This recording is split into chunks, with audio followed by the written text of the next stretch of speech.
Psychology was never neutral. If you click this video because you feel like something is happening to your mind, you're not imagining it, and you didn't click the wrong title. By the end of this, you'll understand why social media was never neutral, how your attention is being trained every single day, and why so many people feel anxious, distracted, and spiritually dull before the day even starts. This isn't a rant, it's an explanation, because there's a pattern I keep seeing. It shows up in emails, in comments, in DMs people send late at night, or first thing in the morning. Different lives, different seasons, same confusion. I don't know what's wrong with me. I wake up tired even after sleeping. My mind feels noisy all the time. I can't focus. I can't pray.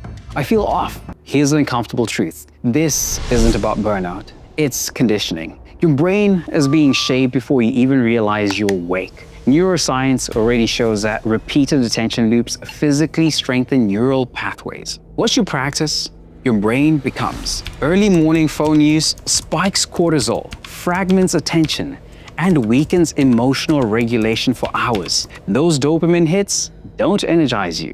They scatter you. And yet, we keep treating this like it's neutral. It's not. We're living inside the largest psychological experiment in human history, and there is no control group. No one actually knows what happens to a generation that wakes up every day to crisis, outrage, comparison, artificial intimacy, and endless stimulation. And now, AI is stepping in, personalizing the feed, predicting behavior, optimizing engagement faster than discernment can keep up. Here's a stat that should stop you cold. The average person checks their phone well over 100 times a day. Most of those checks happen automatically, without thought, without intention.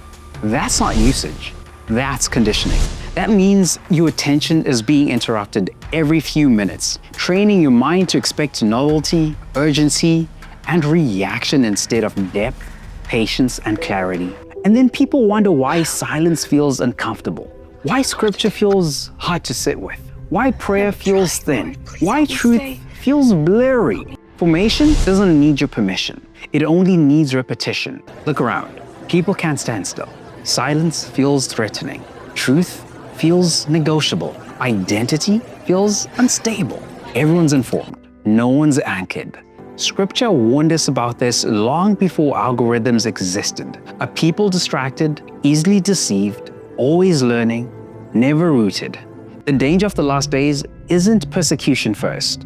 It's distraction, a slow drift when no one notices the anchor slipping because the noise never stops. That's why so many believers feel spiritually numb, not rebellious, not faithless, overstimulated. Their nervous system never gets quiet enough to hear God. And whatever speaks first leads. Here's a contrast most people miss. If the first voice shaping your thoughts is the algorithm, don't be surprised when your inner world feels fragmented. If the first thing training your emotions is outrage, don't be surprised when peace feels foreign. If the first altar you kneel at is your phone, don't be surprised when prayer feels weak. That's not condemnation. That's cause and effect. The people waking up to this aren't becoming extreme. They're becoming intentional. They're choosing ancient practices in a synthetic world. A page instead of a feed. A pen instead of a scroll. Movement instead of paralysis. Prayer instead of reaction. Not because they're nostalgic,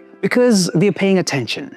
They understand something most people don't yet. The future belongs to people who can still think clearly, still sit in silence, still discern truth without being spoon-fed, still hear God without interference. That doesn't happen accidentally. It happens when someone decides, not first thing shaping my thoughts, not first thing training my emotions, not first thing discipling my mind. Tomorrow morning, you'll reach for something. You always do.